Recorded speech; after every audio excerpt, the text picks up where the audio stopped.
우아하고 품격 있는 일상교육의 모든 것, 라이프스타일 교육TV 김은영입니다. 제가 계속적으로 집과 부모는 아이들에게 안전한가라는 그러한 이슈를 계속 던지고 있는데요.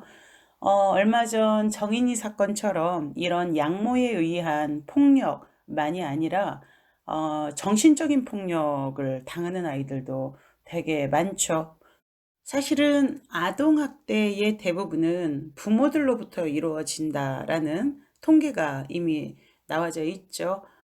특히 코로나 시대에 아이들은 온라인 계약이라 집콕하고 부모들은 재택근무라 집콕하면서 사실은 견뎌야 될 부분이 더 많아졌어요, 아이들이. 그래서 우리가 일단은 부모로서의 우리 자신을 돌아보고, 그리고 우리는 정말 성숙한 어른인가, 우리 발달장애를 깨닫지 못하는 어른들이라는 책에서도 자신의 발달장애를 모르고 자란 어른들이 결국 이 아동학대, 가정폭력 등을 자행하고 있다는 것을 우리가 확인한 바가 있습니다. 우리가 모르기 때문에 그렇게 할 수 있는 것이죠. 그래서 일단은 우리 성인들이, 어른들이 우리 자신을 부모로서 또는 사회 일원으로서 먼저 알아야지만 우리가 이렇게 아이들에게 안전한 그러한 교육 시스템, 그리고 또 안전한 가정을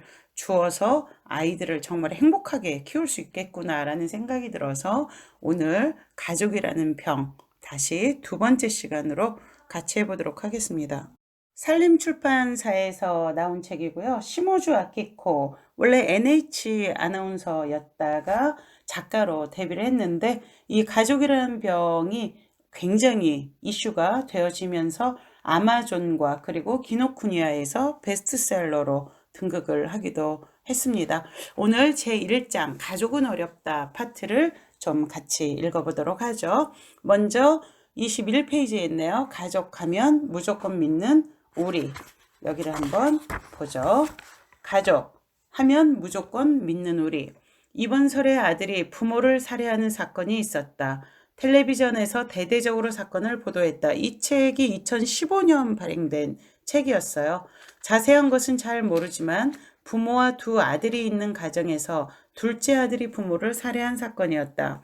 내가 흥미로웠던 건 이 사건을 접한 이웃 사람들의 반응이었다. 절대 그런 가족으로는 보이지 않았어요.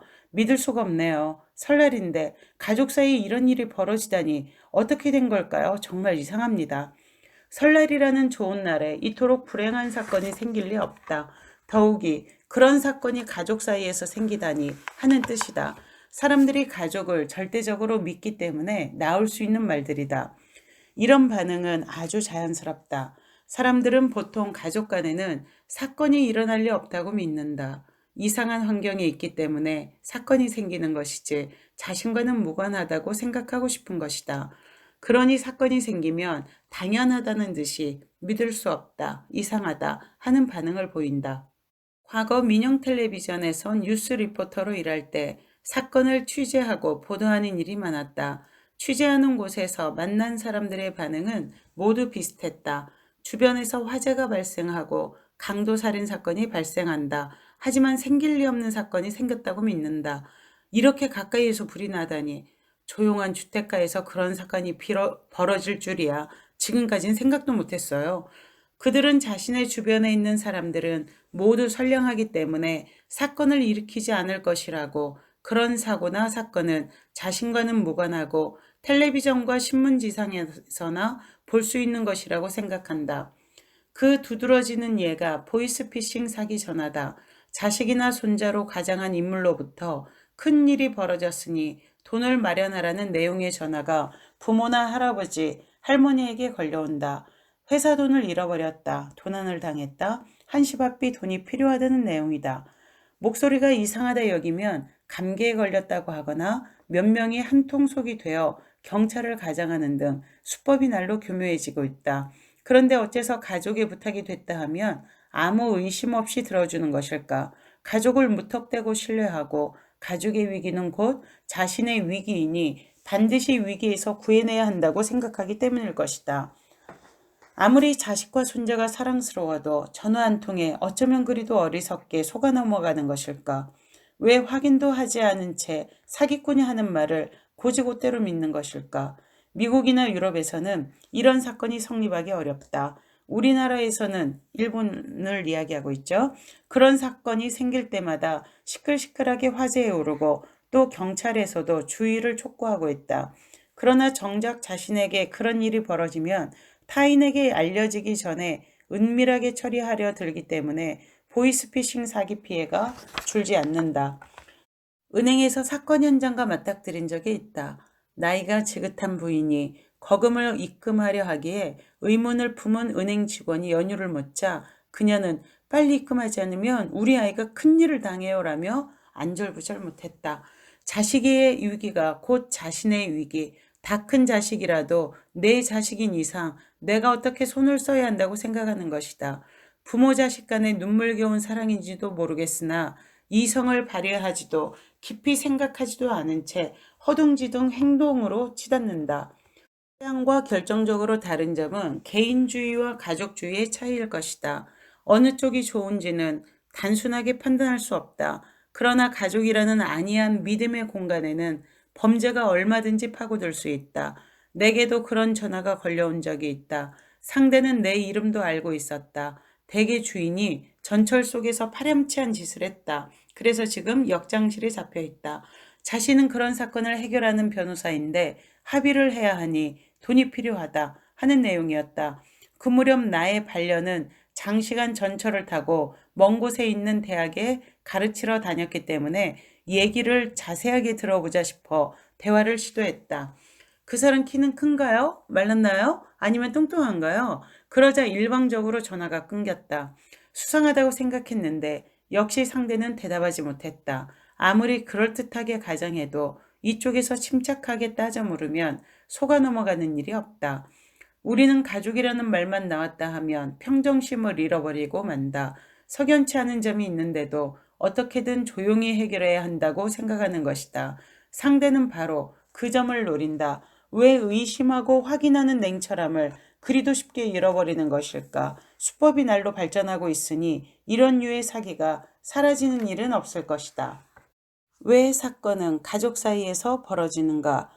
신뢰가 두터우면 이렇다 할 문제는 아마 생기지 않을 것이라고 믿는 나머지 우리는 가족 한 명 한 명의 생각이나 자신과의 차이는 인정하려 들지 않는다. 나는 사건 사고가 생길 때마다 늘 내일은 내가 저 사건을 당할지도 모른다고 생각한다. 아무리 가족이라고 해도 서로가 다른 개인이다. 개인과 개인 사이에 마찰이 생기면 급기야는 어떤 문제가 발생할 수도 있다. 일이 크게 벌어지지 않더라도 부모 자식 사이의 불화나 형제 간의 싸움은 일상 속에 늘 있는 일이다. 어느 한쪽이 참거나 그 자리를 얼버무려 아무 일도 없었던 것처럼 지내기도 하지만 풀리지 않는 갈등이 쌓이고 쌓이다 보면 커다란 앙금으로 덩어리진다. 우리 집안에서도 부모 자식 사이의 불화가 대단했다. 아버지는 전쟁이 끝난 후 공직에서 추방당한 화를 참다 못해 어머니에게 손찌검하는 일도 있었다. 나는 최대한 아버지와 얼굴을 마주치지 않도록 애쓰면서 충돌을 피했다. 중학생이었던 오빠는 마침 한창 반항기인 탓에 아버지와 정면으로 충돌하는 지경에 이르렀다.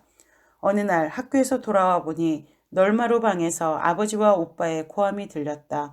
애원하는 어머니의 목소리도 섞여 있었다. 살금살금 문 앞으로 다가가 귀를 세웠다. 두 남자는 서로에게 으르렁대고 어머니는 싸움을 뜯어말리려고 안달하고 있었다.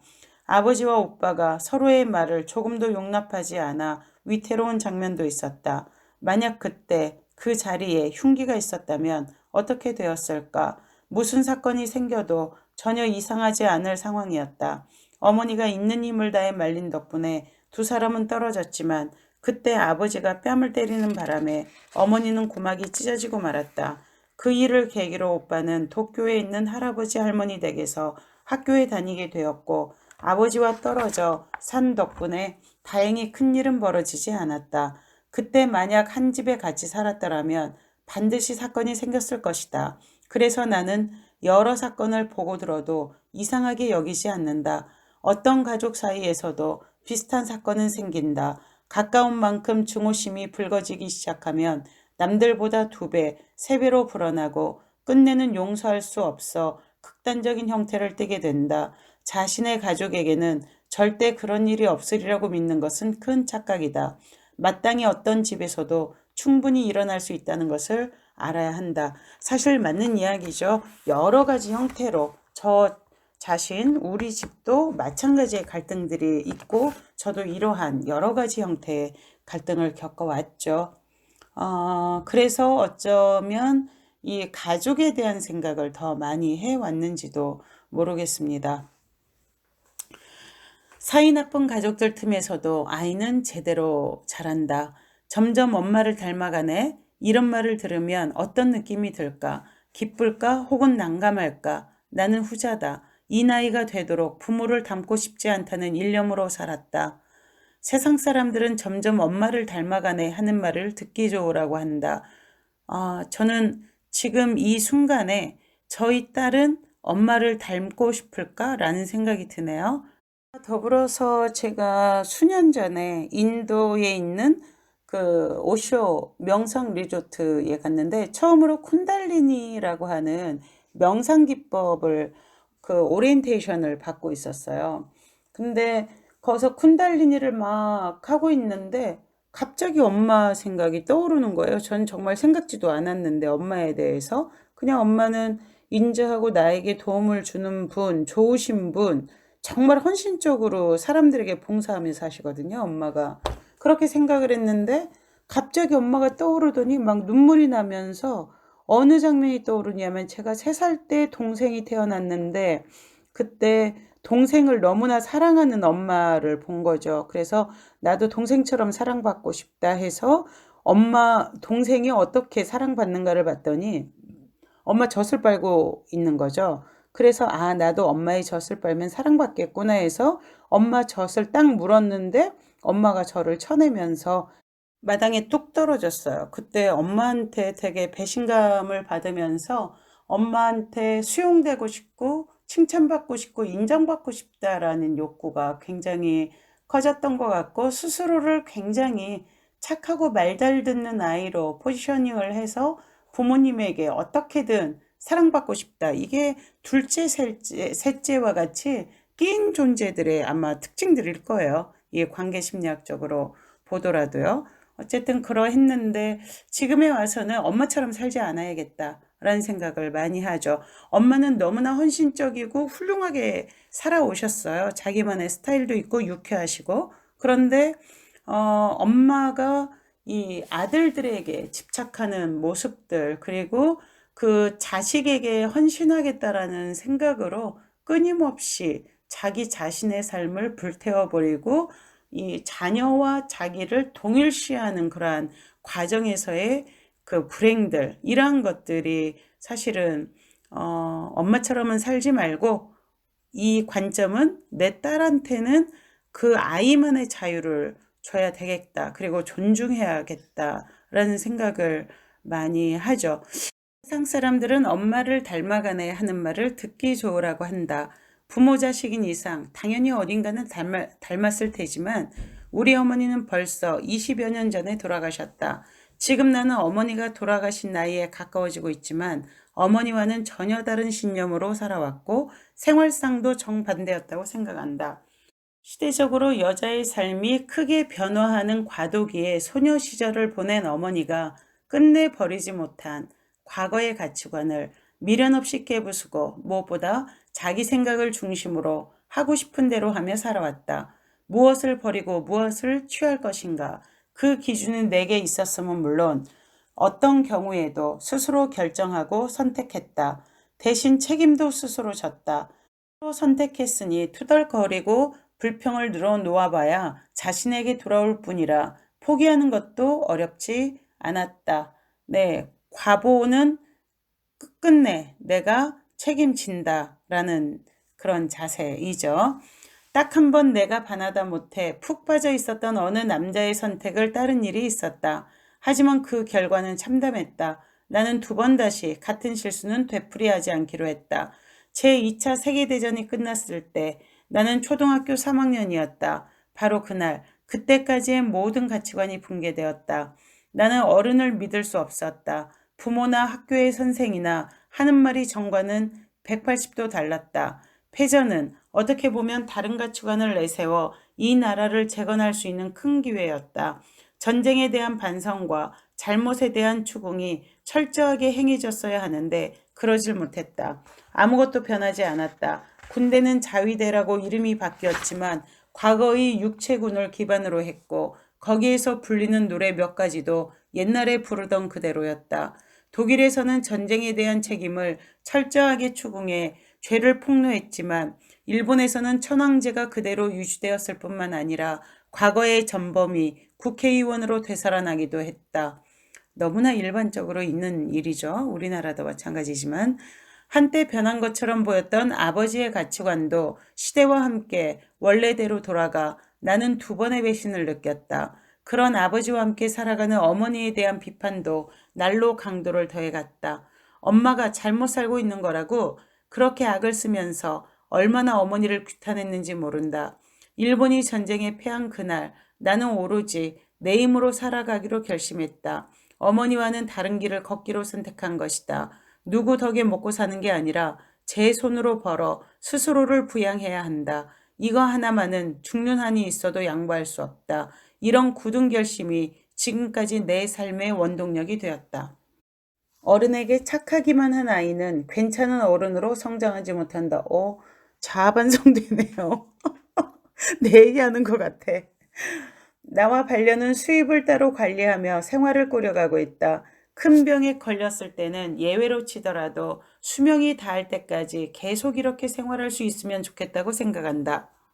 회전이라는 기회가 주어져 나는 오히려 감사하고 있다. 그렇지 않았더라면 얼마나 형편없는 여자가 되었을지 세상의 가치관을 의심 한번 하지 않고 그대로 따랐을 테고 아버지와 어머니에 대해 비판도 하지 않았을 것이다.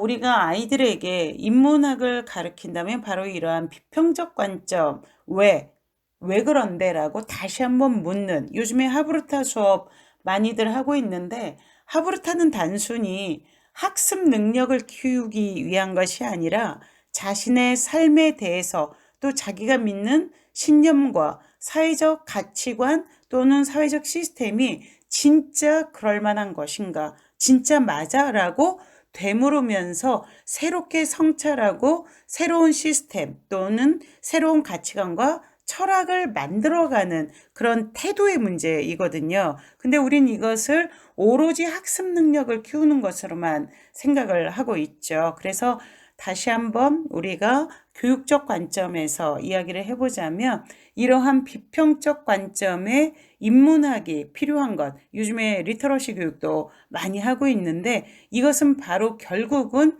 참된 인간으로 진정한 나로 살아가는 방법이 무엇인가에 대한 본질적인 교육이다라는 것을 여러분과 한번 다시 공유를 하고 넘어갑니다. 굉장히 중요한 이야기를 하고 계시네요. 세상의 가치관을 의심 한번 하지 않고 그대로 따랐을 테고 아버지와 어머니에 대해 비판도 하지 않았을 것이다. 나는 아버지와 어머니를 반면교사 삼아 내 사고와 생활을 형성해 나갔다. 부모의 삶과는 다른 삶을 살 것인가? 아니면 부모에게 착한 아이로 남아 가면을 쓴 채로 살아갈 것인가? 자식은 부모의 가치관에 반발하면서 성장한다고 나는 믿고 있다. 이거 정말 핵심적이죠. 무조건 내 엄마 말 들어. 이것이 아니라 아이는 아이만의 라이프 스타일을 가져가야 됩니다. 그리고 부모가 최초의 교사라면 아이들에게 좋은 가치관과 그리고 라이프 스타일도 취향도 길러줘야 되겠지만 또한 나로 하여금 아이가 새로운 생각을 가질 수 있도록 하는 거, 이게 바로 부모의 역할이고 이게 바로 교육입니다. 홈스쿨링이란 바로 그런 거예요. 아셨죠, 여러분? 어른에게 착하기만 한 아이는 별 볼 일 없다고 생각한다. 최근에 반항기가 없는 아이들이 늘었다고 하는데 이렇게 끔찍한 일이 또 있을까 싶다. 부모의 권위와 어른의 가치관에서 벗어나지 못한 채 부모와 어른이 하라는 대로 하는 것은 사람으로서 성장하지 못했다는 증거다. 빙고죠. 거짓은 화목하지 않은 가정보다 화목한 가정에 있다. 솔직한 심정으로 마주하면 부모와 자식은 대립을 피할 수 없기 때문이다. 어느 쪽을 선택할 것인가? 나는 겉으로 화목해 보이는 가족보다는 사이가 나빠 뿔뿔이 흩어진 가족을 선택할 것이다. 저도 요즘에 바로 이 지점에 대해서 많은 지금 그 화두를 가지고 있습니다. 사실 이 부분은 존재의 문제이기도 하거든요. 그래서 지금 뭐라고 말씀드릴 수는 없지만 앞으로 꾸준히 공부해 나가야 될 부분입니다. 저에게 있어서는 한 집에 살면서 오랜 세월 얼굴을 마주하다 보면 피차가 싫어도 어느 정도는 닮게 된다. 친구나 지인의 집에 전화를 걸었다가 어머니를 친구로 착각하고 말을 계속한 일도 간혹 있지 않은가? 같은 환경에 있다 보면 말투면 목소리까지 비슷해진다.